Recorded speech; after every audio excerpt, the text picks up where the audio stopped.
اعوذ باللہ من الشیطان الرجیم بسم اللہ الرحمن الرحیم الحمدللہ رب العالمین والصلاة والسلام علی رسولہ الکریم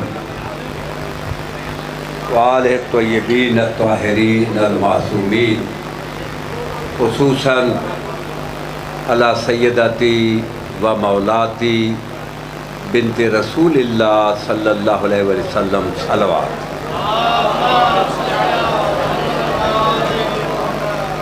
قرآن مجید کی آیت بھی ہے اور حدیث رسول بھی ہے۔ جی نہیں توجہ ہے، دعا فرمائیں گے۔ کچھ 2 دن سے بیمار ہوں، بھی میں نے ڈاکٹر کے پاس جانا ہے، تو آپ دعا فرمائیں کہ مولا صحت بخشے۔ تو یہاں جو میری یہ حاضری ہے، یہ بزرگ ہیں بھائی طاہر حسین، صرف دعا کے لیے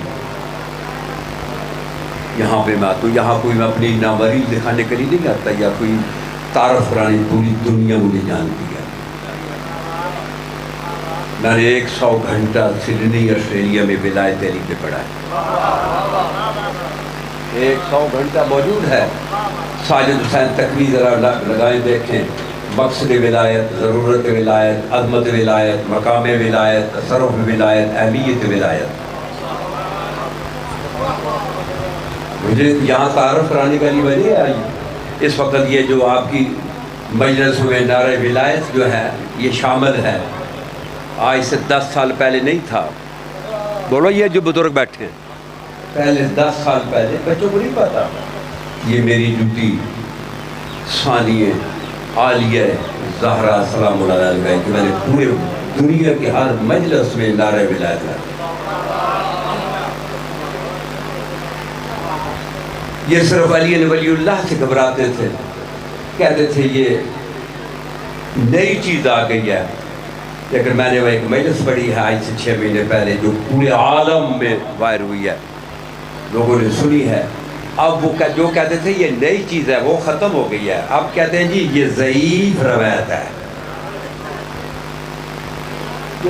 جتنے بھی آپ کے ایشوز ہیں کہاں سے حل ہوں گے؟ یہاں ممبر سے تو کوئی ہے، تو یہ آئندہ نسل کا کیا بنے گا؟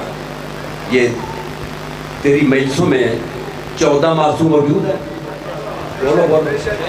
جس کا ایمان ہے ہاتھ کھڑا کر کے 14 معصوم موجود ہیں۔ یہ کہاوت تو نہیں، بولو کہاوت بھی نہیں ہے۔ ابھی محرم آ رہا ہے، قرآن مجید میں ایک آیت ہے ان الصلاۃ تنہی عن الفحشاء والمنکر، کہ نماز جو ہے فحشاء اور منکر سے روکتی ہے۔ نماز قرآن کی آیت ہے۔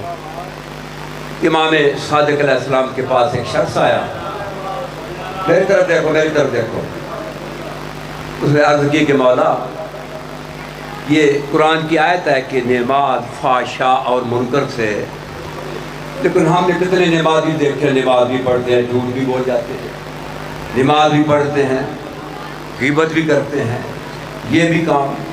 تو امام معصوم نے فرمایا یہ جو تیری نماز قیام رکوع سجود ہے یہ ظاہر نماز ہے، فی الباطن نحن الصلاۃ، باطن میں ہم 14 نماز ہیں۔ تو میں تو جب بھی ممبر پہ آتا ہوں ایک باطنی نماز کی نیت سے آتا ہوں، توجہ ہے۔ بس ایک پیغام آپ تک دینا ہے۔ نہج البلاغہ میں مولا علی فرماتے ہیں کہ ما مات منکم علی فراشہ وہو علی معرفت حق ربہ و معرفت حق رسولہ و معرفت حق اہل بیت رسولہ مات شہیدا۔ یہ نہج البلاغہ خطبہ نمبر 190۔ توجہ ہے۔ مولا فرماتے ہیں کہ جو بھی تم میں سے اپنے بستر پہ مر جائے کسی بیماری میں مر جائے، لیکن مرتے وقت اس کی حالت کیا تھی، اس کا عالم کیا تھا؟ اللہ کا حق، رسول کا حق اور آل رسول کے حق کی وہ معرفت رکھتا تھا۔ اگر تو بستر پہ بھی مر گیا، ماتا شہیدہ، تو مرا نہیں، تو شہید ہے۔ حدیث ہے، معصوم کا کلام ہے، نہج البلاغہ، کوئی ربائی نہیں ہے، کوئی تخیل قصیدہ نہیں ہے، کوئی جملہ نہیں ہے، نہج البلاغہ کہ اگر بستر پہ آپ مر جائیں لیکن اللہ کا حق، رسول کا حق، آل رسول کے حق کی تجھے معرفت تھی تو تو مر گیا۔ تو مولا علی فرماتے ہیں تو مرا نہیں، شہید ہے۔ اس لیے تو قبر میں لٹا کر کہتے ہیں اسماح افہام، اسماح افہام، سن سمجھ۔ کون سنے گا، کون سمجھے گا؟ جو 14 کے حق کی معرفت رکھتا ہوگا۔ توجہ ہے؟ بس ایک دو جملے معرفت کے۔ مولا آپ کے اس مرتبے و عزت کی سرکار عباس کی عظمت کے صدقے حفاظت فرمائے، دشمنوں سے مولا آپ کو بچائے، اور سب سے التماس ہے کہ ان کی والدہ محترم کے لیے اور باقی مرحومین جو ہے سورہ فاتحہ اور سورہ توحید کی، میں نے کہا کہ میں دوسرے دعا منگانے کے لیے آیا ہوں، سب پڑھ لیں تاکہ ان کو درجات میں بلندی ہو جائے۔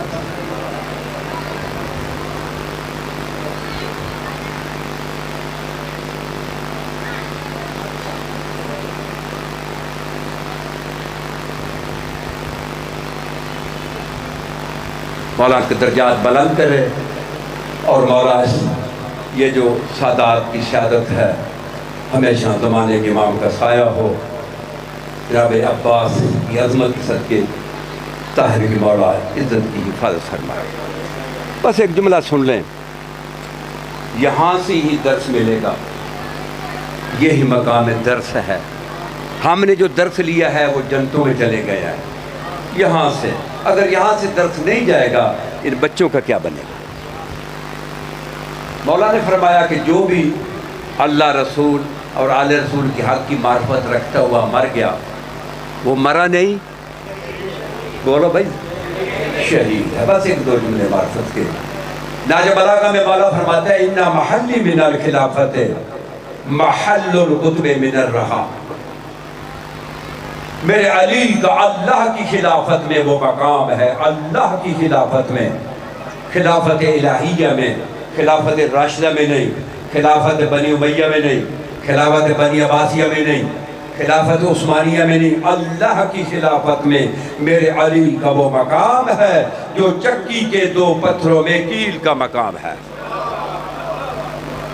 حضور حکیم کا فعل حکمت سے خالی نہیں ہوتا۔ یہ جو مولا علی فرما رہے ہیں کہ اللہ کی خلافت میں میں علی چکی میں کیل کی مانند ہوں، توجہ ہے؟ ایک مقام پہ نبی علیہ السلام نے فرمایا یا علی انت مثل الکعبہ، اے علی تو کعبے کی مثل ہے۔ مثل نہیں کہا، مثل۔ جہاں مثل استعمال ہوتا ہے وہاں مشابہت ذات سے ہوتی ہے، جہاں مثل استعمال ہوتا ہے وہاں مشابہت صفات سے ہوتی ہے۔ نبی علیہ السلام نے یہ نہیں کہ انت مثل الکعبہ، پھر نبی علی کی اور کعبے کی پھر ایک ذات ہو جاتی ہے۔ کہا مثل الکعبہ، کیا چاہتا ہے حکیم؟ علی کو کعبے کی مثل بنائے۔ کچھ صفات ہے کعبہ میں وہ علی میں بھی ہے، توجہ ہے؟ کچھ کعبہ میں صفات ایسی ہیں کہ جو علی میں بھی ہیں۔ کعبے میں ایک صفت ہے کہ کعبے کی طرف جو پیٹھ کر کے نماز پڑھے اس کی نماز نہیں ہوتی۔ بھائی کو سمجھ آ رہی ہے کہ بس دعا منگا کے میں چلا جاؤں؟ جو کعبے کی ایک صفت ہے کہ جو بھی کعبے کی طرف پیٹھ کر کے نماز پڑھے گا اس کی نماز نہیں ہوگی۔ تو علی کو نبی نے کیوں کہا کہ تو کعبے کی مثل ہے؟ کہ جو بھی علی کا مقتدا بننے کی کوشش کرے گا، جو بھی علی کے آگے کھڑے ہونے کی کوشش کرے گا، نماز اس کی ضائع جائے گی، علی کا کیا جائے گا؟ حدیث پڑھ رہا ہوں۔ توجہ فرمائے، بس ایک دو جو وقت نہیں ہے اور آپ لوگوں کا ماحول بھی نہیں ہے، میں تو ویسے دعا کے لیے حاضر ہوتا ہوں. توجہ ہے. نبی فرماتے ہیں یا علی مثلی کا شمس مثلوں کا کل قمر. مثل نہیں کہا، کہا کہ میری مثل سورج سے ہے، تیری مثل چاند سے ہے. یہ حکیم کیا چاہتا ہے؟ اپنے آپ کو کہتا ہے کہ میں سورج کی مانند ہوں، اور علی کو کہتے ہیں کہ چاند کی مانند ہے. حکیم کا فعل حکمت سے خالی نہیں ہوتا. اس وقت یہ سورج کا زمانہ ہے. بولو سورج ہے نا. اب سورج کے زمانے میں آپ دیکھ رہے ہیں چور، ڈاکو، کیڑے مکوڑے، سانپ، بچھو سب اپنی اپنی بلوں میں چھپ گئے ہیں. کوئی سانپ نظر آ رہا ہے؟ نہیں. کوئی چور، کوئی ڈاکو، سب اپنے اپنے بلوں میں چھپ گئے ہیں. تو نبی نے کیوں کہا تھا کہ میں سورج کی مانند ہوں، تو چاند کی مانند ہے؟ مطلب کیا تھا؟ میرے زمانے میں یہ جو چھپے ہوئے ہیں نا، تیرے زمانے میں باہر آ جائیں گے. تو کیا کہا امام نے کہ اللہ کی خلافت میں میرے علی کا وہ مقام ہے جو چکی کے دو پتھروں میں کیل کا مقام ہے.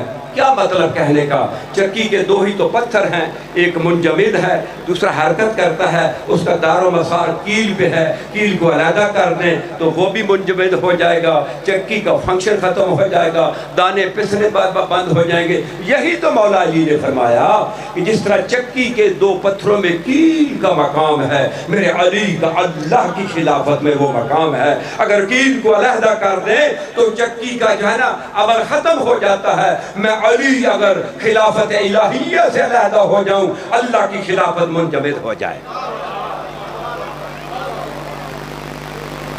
یہ ہے ولایت. حکیم کا فعل حکمت سے خالی نہیں ہوتا. اب چکی پہ ایک اور جملہ عرض کر دیتا ہوں کہ دانے سائیڈ پہ نہیں ڈالے جاتے، سنٹر میں ڈالے جاتے ہیں. بھائی بولو، دانے سنٹر. اب یہ دانے نیچے گئے. آپ لوگ زیادہ جانتے ہوں گے کیونکہ یہاں ابھی بھی چکیاں چل رہی ہوں گی گھروں میں. جب دانے نیچے، یہ جو مولا کہہ رہے ہیں کہ میں کیل کی مانند، کوئی وجہ تو ہے نا. جب دانے نیچے جاتے ہیں، دانے دو حصوں میں تقسیم ہو جاتے ہیں. چند دانے کیل کا دامن نہیں چھوڑتے. بولو بولو جنہوں نے چکی کو دیکھا ہے. ہائے ہائے ہائے، نہیں سمجھ میں آتا. اب میں کہاں سے بیرمی مال کہاں سناؤں؟ یہ تو قرآن اور حدیث ہے. چند دانے وہ کیل کا دامن سارے بولیں، باقی سارے چھوڑ دیتے ہیں. آپ بتائیں جو چھوڑ دیتے ہیں ان کا حشر کیا ہوتا ہے؟ جو چھوڑ دیتے ہیں ان کا حشر کیا ہوتا ہے؟ پس جاتے ہیں. یہی تو تیرے امام فرما رہے ہیں کہ اگر میری ولایت سے چمٹے رہے تو پسنے سے بچ جاؤ گے.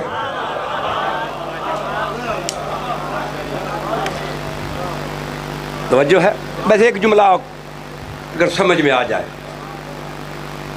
نہج البلاغہ میں مولا علی فرماتے ہیں انما علی کتب الدائرات. میری طرف دیکھیں. انما علی کتب الدائرات التی تدور علی و علی بمکانی.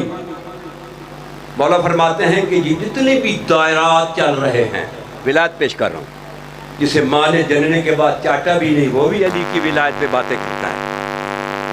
یہ جتنے بھی دائرات ہیں،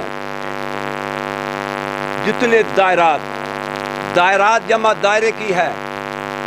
پرکار اگر رکھ کر کاغذ پہ دائرہ لگایا جائے، چاروں طرف سے برابر دائرہ ہوتا ہے بیٹا، چاروں طرف سے. مولا کیا کہہ رہے ہیں؟ انما علی کتب الدائرات. یہ جتنے بھی 18,000 عالم کے دائرات ہیں، سورج اپنے دائرے پہ چل رہا ہے، چاند اپنے دائرے پہ چل رہا ہے، پھر جو ہے نا ستارے اپنے دائرے پہ چل رہے ہیں، زمین اپنے دائرے پہ چل رہی ہے. یہ 18,000 عالم اپنے اپنے دائرے پہ چل رہے ہیں. مولا علی کیا فرماتے ہیں؟ انما علی کتب الدائرات التی تدور علیہ. یہ 18,000 عالم میرے علی کے گرد گھومتے ہیں، وَأَنَا بِمَكَانِي، اور میں اپنے مقام پہ بیٹھا ہوں.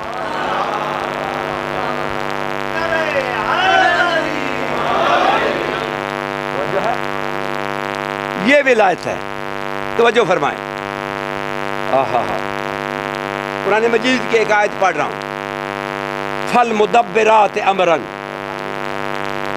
میری طرف دیکھیں، فالمدبرات امرا، اللہ قسم اٹھا رہا ہے کس کی؟ ان فرشتوں کی جو یہ دنیا میں نظام چلا رہے ہیں۔ کوئی فرشتہ اس کا ہوا پہ کنٹرول ہے، کوئی فرشتہ اس کا موت پہ کنٹرول ہے، کسی کا بارش پہ، کسی کا بادلوں پہ، کسی کا حیات پہ، یہ سارا نظام جو فرشتے چلا رہے ہیں، اللہ حضور قرآن میں اس نے یہ کام ہے نا، یہ کام کر رہے ہیں، اللہ ان کاموں کی قسم اٹھا رہا ہے۔ وجہ ہے اللہ جتنے بھی یہ نظام چل رہا ہے نا دنیا میں، میری طرف دیکھیں، اللہ ان کی قسم اٹھا رہا ہے، قسم ہے ایک کام کرنے والوں کی۔ تو ناج و بلاغہ میں مولا علی فرماتے ہیں، ناج و بلاغہ میں، انما الائمۃ قوام اللہ علی خلقہ، یہ جو قوام ہے نا، قوام اس کا واحد ہے قائم۔ قائم کہتے ہیں واٹر ورکس، یہ پانی کی ٹینکی نہیں جو کمیٹی کی ٹینکی ہوتی ہے، محلے میں جو پانی تقسیم کرتی ہے، شہر میں پانی ٹینکی سے آتا ہے نا، تو مولا کیا فرما رہا ہے، یہ پوری کائنات جتنی کائنات ہے، ہم 14 اس کے تقسیم کرنے والے ہیں، ہم قائم ہیں اس کائنات کے، ہم قائم ہیں 18,000 عالم کے، ہم قائم ہیں۔ اور آگے فرماتے ہیں وَأَرْفَعُهُ عَلَىٰ عِبَادِهِ، یہ عریف کے معنی ہوتے ہیں نادم اعلیٰ، نظم و نسق سنبھالنے والا۔ یہ جتنے فرشتے کام کر رہے ہیں، جتنے فرشتے کام کر رہے ہیں، جتنے فرشتے، تو اللہ قرآن میں ان کاموں کی قسم اٹھاتا ہے، کام کرنے والوں کی۔ اور علی فرماتے ہیں کہ ہم اس پورے نظام کے نادم اعلیٰ ہیں۔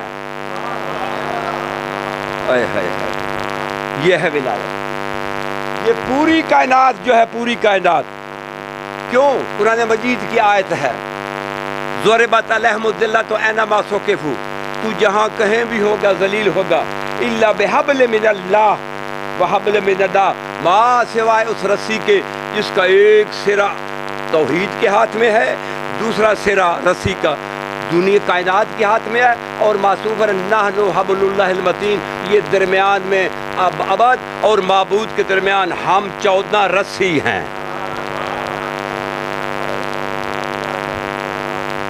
توجہ ہے؟ اور یہی اس لیے مولا نے صلوات پڑھ لے محمد اور آل محمد۔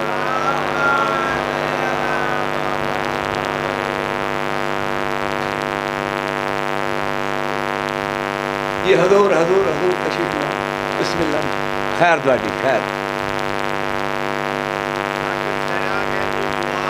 ہاں جی دعا جی، دعا جی، ہاں جی دعا،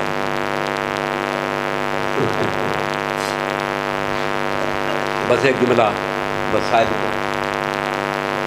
دعا ہو گئی، ایک جملہ۔ مدینے سے سادات چلے نا، 53 اونٹوں کی سواریاں تھیں، 53 اونٹ، اور وہ ان 53 اونٹوں پہ 53 اٹھاں دے مال کیا تھا؟ مستورات، بچے، پردے، خیمے۔ مدینے سے نکلے تو 53 اونٹ، جب شہزادی شام سے واپس آئی، ہائے ہائے ہائے ہائے، مولا علی فرماتے ہیں کہ جس کا جوان بیٹا بھی مر جائے نا، اس کو رات کو نیند آ جاتی ہے، لیکن جس کا مال گم جائے اس کو رات کو نیند نہیں آتی۔ تو جب مدینے سے نکلے تھے 53 اونٹ لے کر، شام سے لوٹے تو کتنے اونٹ سے بولو؟ 3 اونٹ سے۔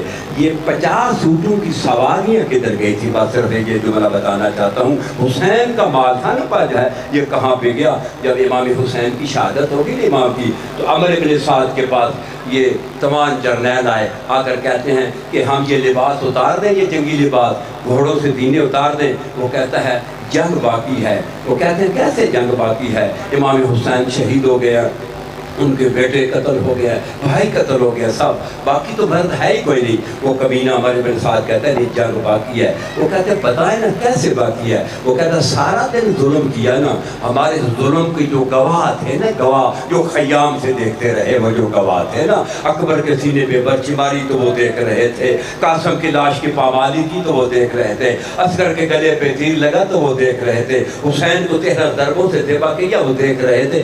گواہ مٹانے ہیں، گواہ مٹانے ہیں۔ کیسے مٹائیں؟ وہ کمینہ کہتا ہے کہ جاؤ وہاں خیام سادات، ان کو چاروں طرف سے گھیر لو اور چاروں طرف سے آگ لگا دو، یہ بچے اور بیویاں اندر ہی جلا دو تاکہ یہ گواہ ختم ہو جائیں۔ جب چاروں طرف سے آگ لگائی گئی نا تو پورا مال جتنا بھی تھا حسین کا وہ اندر سے جو ہے وہ خیموں میں جل گیا۔ ایک 3.5 سال کی بیٹ بچی وہ نکلی خیام سے، اس کے دامن کو آگ لگی ہوئی تھی۔ حمید بن مسلم روایت کرتا ہے حمید کہ میرے دل میں ترس آ گیا، اس بچی کا جو ہے نا، اس بچی کا وارث تو ہے کوئی نہیں، اس بچی کا آگ بجھانے والا تو ہے کوئی نہیں۔ وہ کہتا ہے میں اس کے پیچھے دوڑا، جب میں قریب گیا نا تو کھڑی ہو کر کہتی ہے اے شیخ مجھے ہاتھ نہ لگانا، میں 5 اماموں کی رشتہ دار ہوں۔